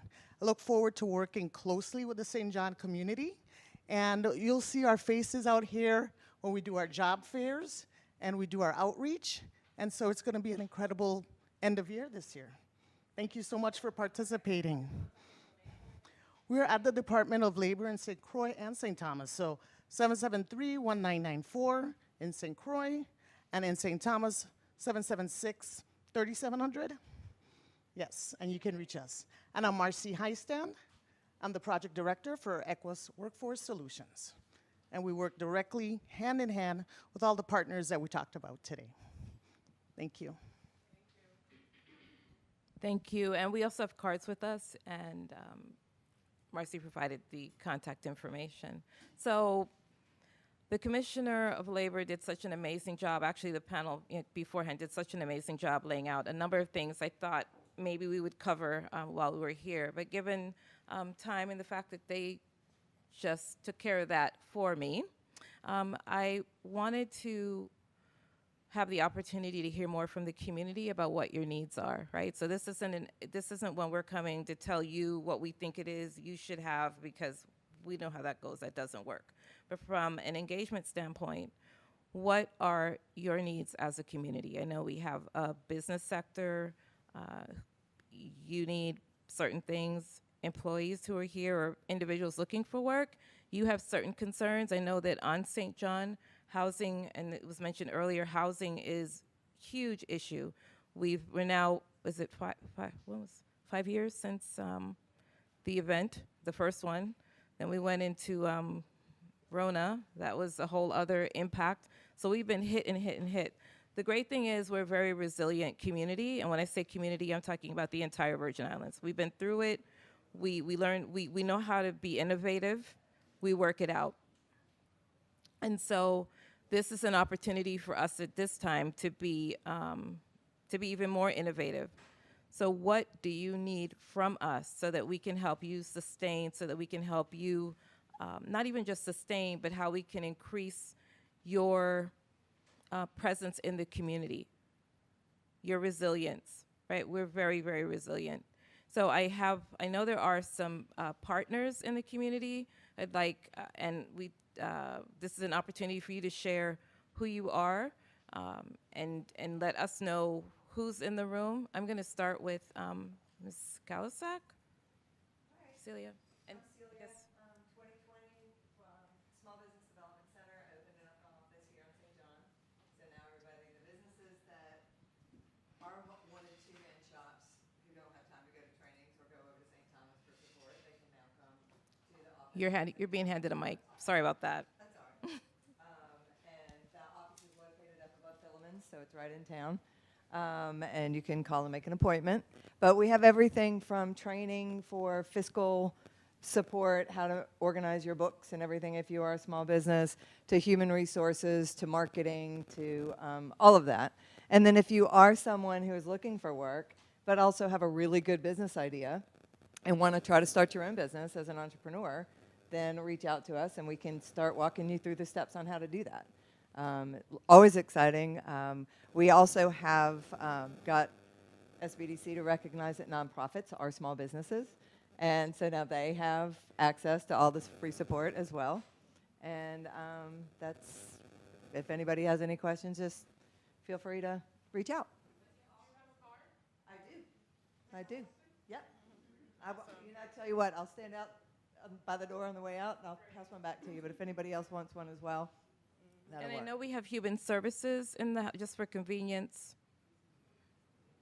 And Hi, good morning, everyone. My name is Joy Johnson. I'm the director for the Foster Grandparent and Retired Senior Volunteer Program, but I'm here representing the CSEP program. It is the Senior Community Service Employment Program. What it is, it was enacted under the Older's American Act. It's administered by the Department of Labor in conjunction with Human Services.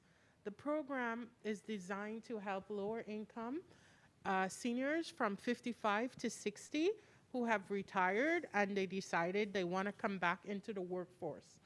Unfortunately, the workforce sometimes is a little different than what they were used to.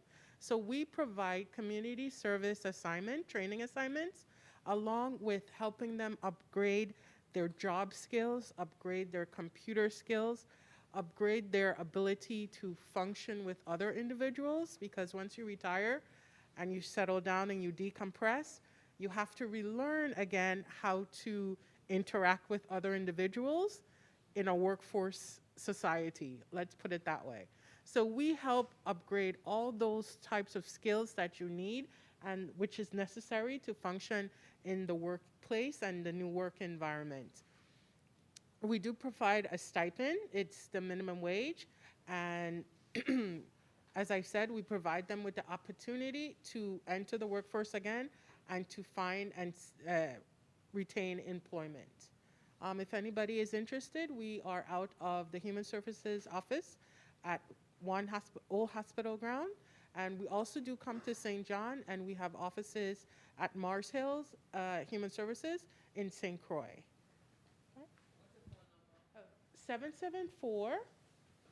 774-4329-4327. Oh, those are extensions. I'm sorry. 4329-4327 and 4385. The director is Ms. Cindy Williams, and you can also ask for a Miss Francis or a Miss Edward. Anybody has questions? Yes, and definitely we would have some of the applications for the CSEP program at the administrative office where we are sharing that space. So, so if it's a little more convenient for others to meet there. But we definitely would have, all the partner program services available at the, even if we just have information on how to connect with those services, we are going to be able to do that out of the administrator's office in the shared space. So please, everybody, if you know seniors who want to work and who just want to upgrade their, we also provide adult literacy classes, okay? That's one of the perks of being on the program. Just. Thank you. I think the pink shirts, and I just learned about this program today, and I was very, very I'd like to hear more about that right here. Morning. My name is Yvette Stapleton and my partner, Deborah Charles. We are the Visa. We have an immigration office where we deal with immigration services, from consultant to non-immigrant visas to naturalization services. If you know of anyone that needs help with those services, that's what we do. We also help with the work permits. We are located right now across from Food Center in St. Thomas, upstairs of the Eastern Flower Shop. And our contact number is 774-VISA. That's 774-VISA. That's 8472. Thank you. You're welcome. I know we have a representative from UVI Cell, actually the director of UVI Cell program. So we'll, thank you so much. Hi, good morning, everyone. I'm Dr. Suzanne Darrow McGrath. I'm the director of UVI Cell. That's the Center for Excellence in Leadership and Learning. This year, we're celebrating 20 years in providing workforce development, community engagement, and professional services to the community. I want to just highlight a few programs. There's so much we could talk about with UVI Cell. We do partner very closely with Equus Workforce Solutions, with Department of Labor. Through WIOA, there are several programs we have available that individuals can take for free if they qualify. We have our administrative assistant class that includes your certification exam. We have a child care worker program as well that also comes with a certification exam, clinical medical assistant, and our new culinary arts program, which you might have seen the article that came out in the Daily News just the other day. So brand new program that's out of the old West Bay grocery store. That's a certification program for folks who are interested in the culinary arts field. We also have a scholarship program right now to Penn Foster High School. So if you know anyone who's an adult who's officially withdrawn from high school, who needs to get their high school diploma, we have full scholarships to Penn Foster. That's an accredited high school diploma. You can then go on to the university with your free tuition. We only have 360 scholarships, and they are going quickly. So if you know anyone, please encourage them to reach out, apply, and take advantage of that opportunity. I want to allow my colleague, Katie, to talk about Skills for Today real quick, because we also partner with Skills for Today, and there's a lot of great programs and opportunities there. So, Katie? Thank you, Dr. McGrath. Good afternoon, everybody. So the governor mentioned the $10 million project, Skills for Today, if you remember. So we're very excited to be working with Department of Labor. It is a Department of Labor project along with Equus Workforce. So it is a 2-year grant funded by CDBG Disaster Recovery. It will be over coming up this June, but we've been doing a lot of great work providing free skills training, primarily in the construction industry. The goal is to provide 400 people across the territory with NCCER certifications, and then also 300 of those folks going on to level 1, specific to electrical, carpentry, plumbing, masonry, also working with Tang Hao Welding on St. Croix to provide welding training. So it's, in addition to construction, non-construction industries, on-the-job training, healthcare, we have opportunities there for healthcare certifications and PCA, HHA, and also very excited that CNA, Certified Nursing Assistant, is back in the territory. So please reach out to us. But employers, I want all of St. John to know we have benefits for you too. If you are bringing on a new employee, or if you have an employee that is, going up in a pay raise or going to a new position, we have during the training period for that time, there is a wage reimbursement. We can support you. So if, to offset training costs, and just to help your business grow. So Equus knows us. If you go there, we work hand in hand. But Skills for Today, number 4 on Facebook is the best way to find us. Yes. And again, we will have those interest forms at the administrator's office in our new location on St. John. We want you to know that we are there, so I'm going to continue to say that we have a presence on St. John, and you can meet Ms. Powell at the administrator's office.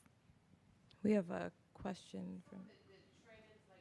We're gonna hand you the mic. Sorry. Morning again. The UVI sell trainings and stuff like that, all the trainings that you just spoke about. Where would those trainings be held? Anything on St. John for the St. John people like me that live out in Coral Bay that don't have to go all the way down to UVI for this training? Thank you for the question. The majority of the classes that I mentioned are virtual. If the exam, folks are going to have to come over to St. Thomas to take those exams. But for the most part, the classes are virtual. The high school program, self-paced virtual, although we are working with the Housing Authority and the community centers to find locations to have an on-the-ground presence for the high school program, because we do have computer lab access, child care services we're offering in collaboration with the university, transportation services as well to get to the program. So, thank you. Okay, thank you. Thank you. So at this time, I'd really like to hear from the business community about what your needs are. Is there anything that we have not addressed today, something you think we need to know about what you need? What would that look like? How can we help you get to the next piece where you're attempting to go? So you had the opportunity to hear from some of our providers, some of our partners. What are you looking for? Do you have anything you'd like to share? This is open at this point. Doesn't have to be, okay, great. Mike, that's okay. Maybe having some trainings for business owners, like, on social media, how we can more advertise our business and help us to, advertise better, where the community could know more about us. Is sometimes, I know for me personally, again, I'm a life coach, it's kind of nerve-wracking. I don't really do social media too much, so it's hard for me. I'm an elderly person, okay? So being on social media is not something that I'm really used to. So having training like that to help us to advertise, how we could advertise better for our business. Thank you. I know one. Oh, sure. So just so you know, each month Vidal hosts an employer or business webinar, and there's a library of those webinars as well. So there are emails sent out all the time. They usually come from me at Workforce 180 as we help administer their webinars and Zoom sessions.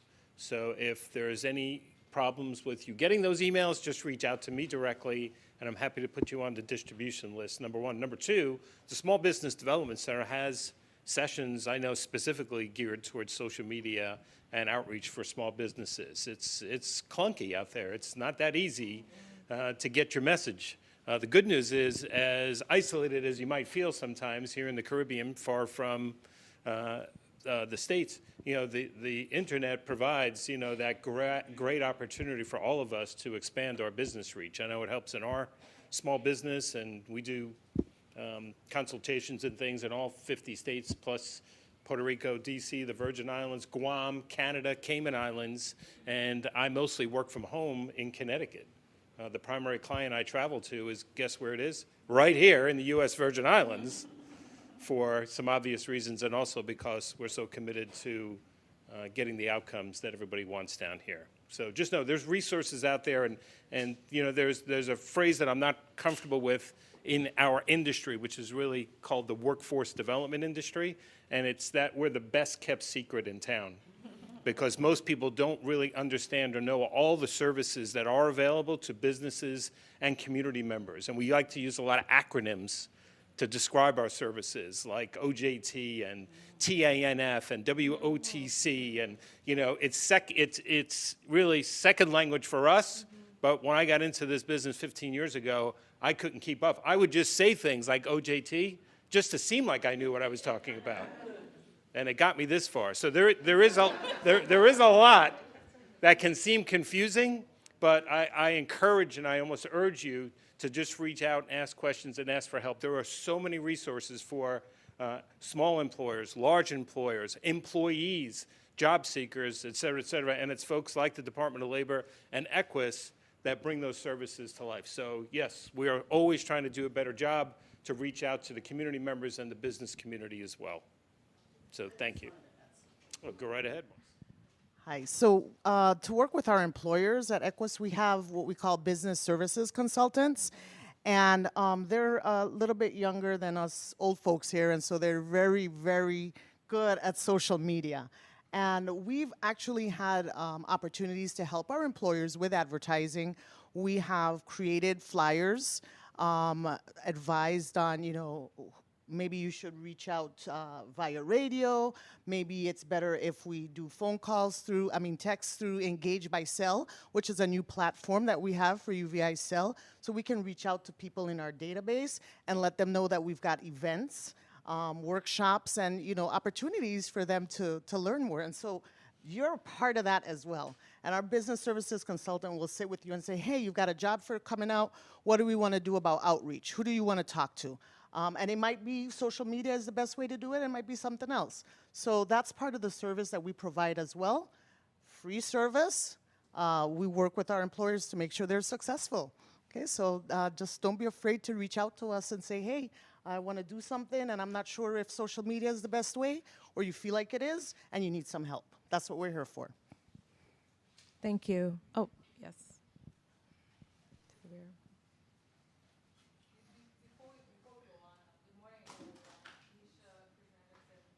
One second, Nisha. Turning it. Okay. One of the other things that I'm sure that I just want to reinforce, we also have access to LinkedIn Learning through the Department of Labor. So we really do encourage you, and as well as a Google certificate process. So on top of the fact that you can come walk into the doors and get the individual help by the business services, you can at your leisure take as many courses as you want for no cost to your business online through the Department of Labor. So there's really a lot of access in person, online. We are here to serve you. Director Hodge and her team are here. The Equus partners are here. And so really we encourage you to tap into our resource. They can be found through the www.vidol that the commissioner mentioned before, or come into us at any time and we can serve you. Okay, thank you so much. Morning, everyone. I'm not working right now. I'm at home. You can't hear me? The mic ain't on? No? My voice kind of sting anyway. And I try to speak loud. Okay, I'm not working right now. I'm home. I'm not home doing nothing. I take care of my mother, and every day I do courses. I've done over 13 courses on your Views website. I found the Views website the day before the job fair. On the day of the job fair, I already took 2, and I had 1 waiting for me at home. I finished that one when I got home. I have 13 so far. That's done. Small Business Association, I've done all of your courses, every one of them, because I'm home. Now I have other things to do. I take care of my mom, like I don't know if I said, but I do. I have a husband, so I have to cook, and I love to cook, so I'm doing breakfast. I'm doing breakfast, I'm doing lunch, and I'm doing dinner. And you want to see me, because I'm taking pictures I put on Facebook too. So I try to balance my life as best as I can. I got a phone call after attending the job fair. No, a lie. That's a lie. First, I got a text after attending the job fair. So I got a text, an unknown number.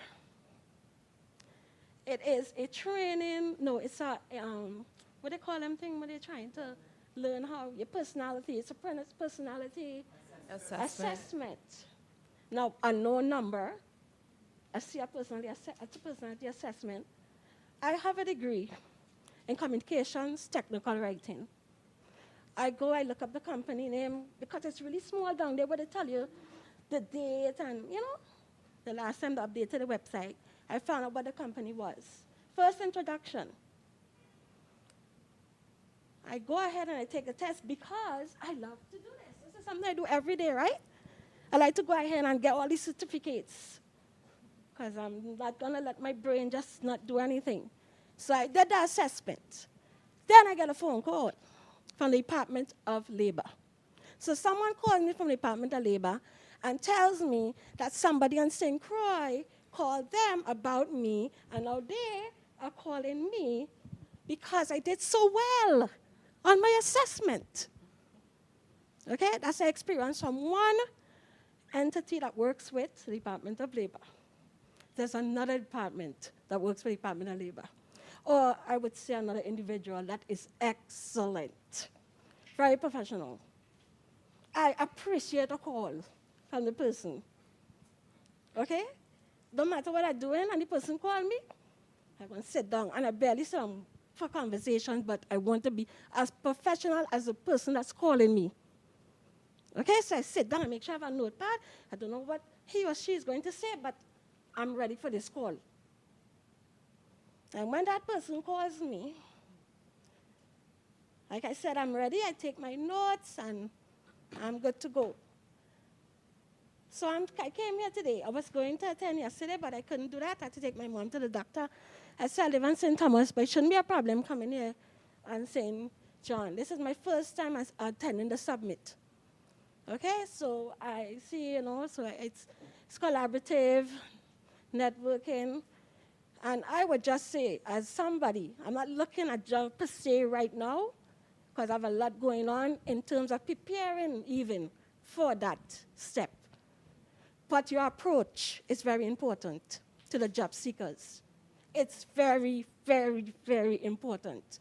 I'm in my 40s. I was younger once, and I was looking jobs. The hospital doesn't call anybody back when you look for a job there.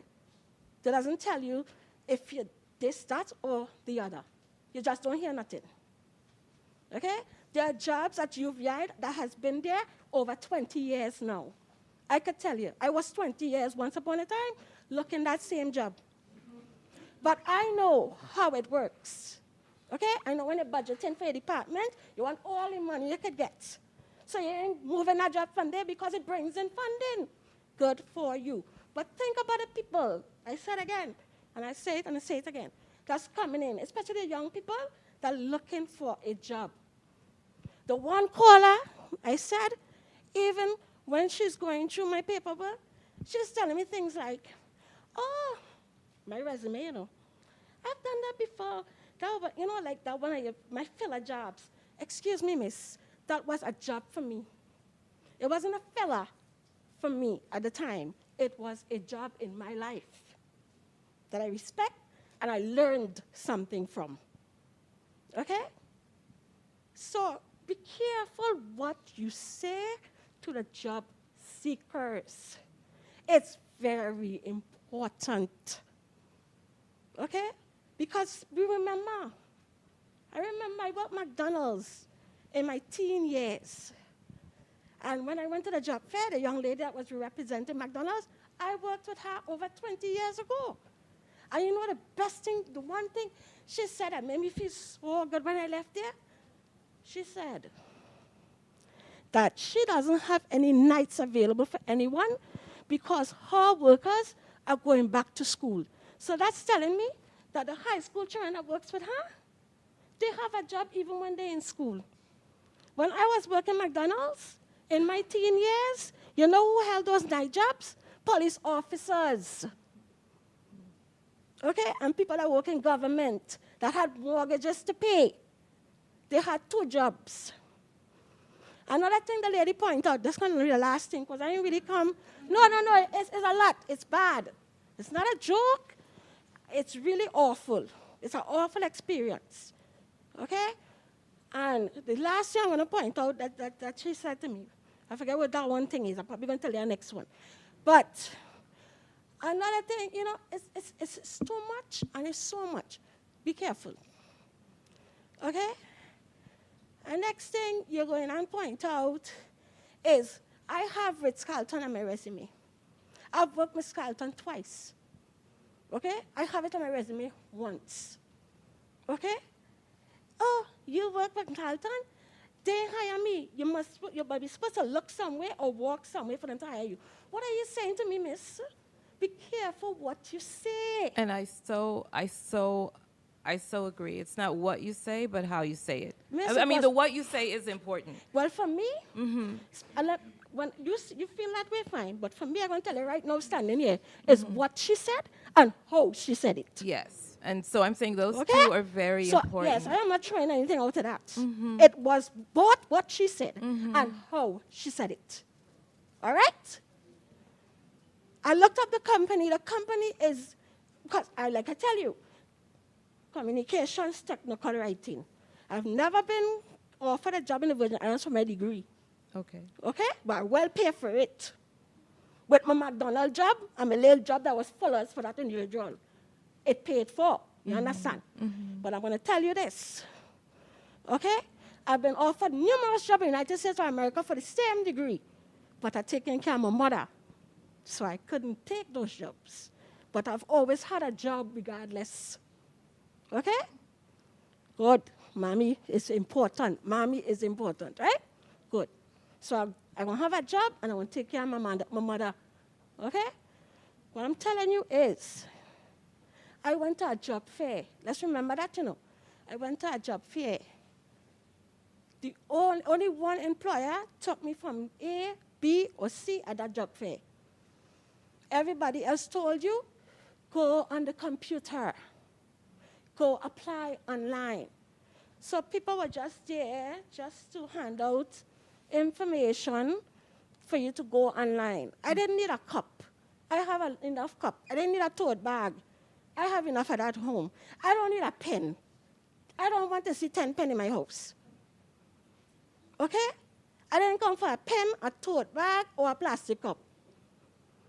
One employer out of all that was there took me on And I've studied, actually my degree is in communications, and I so hear what you're saying and why I studied, it's because what we say to each other, how we say it, how we communicate, so important.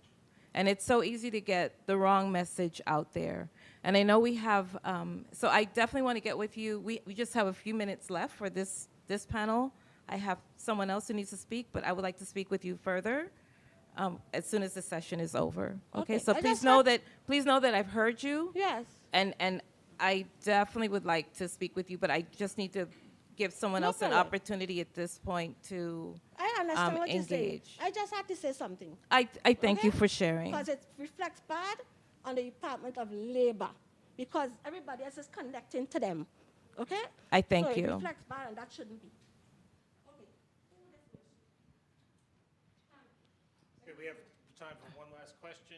Here we go. Not a question, but good afternoon, everyone. My name is Janae Provost. I am the Executive Director of the St. John School of the Arts.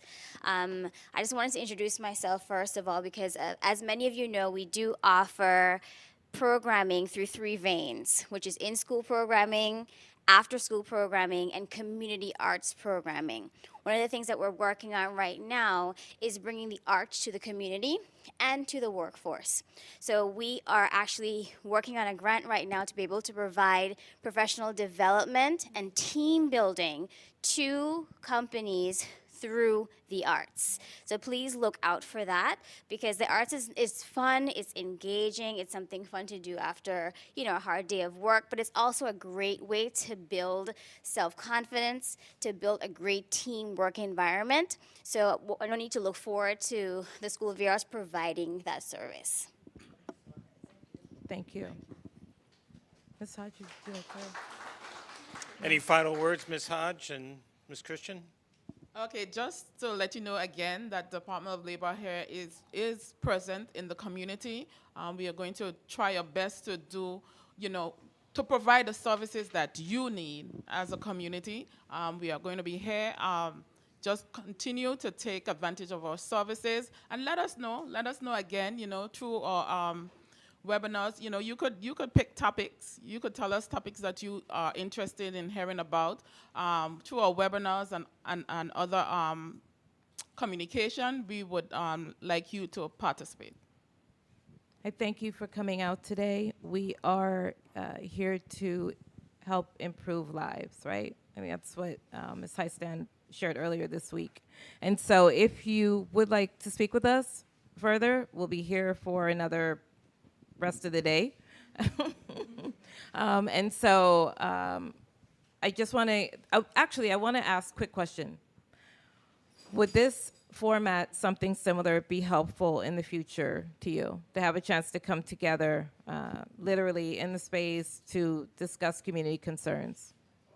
Yes? Okay, great. So we'll be putting something together. Some of you, yes, ma'am.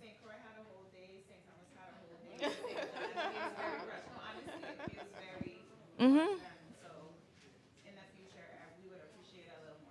And this is why I'm asking that question, so that we can make sure that St. John doesn't feel like the stepchild. Right, exactly. No. Exactly. No, we're here. It's not just an in and out, we're here. Okay? We did say that, we have that presence there. So, just we encourage you to come to the office. I know Ms. Powell is super excited. She is from the community. She knows the people in the community. She knows the businesses.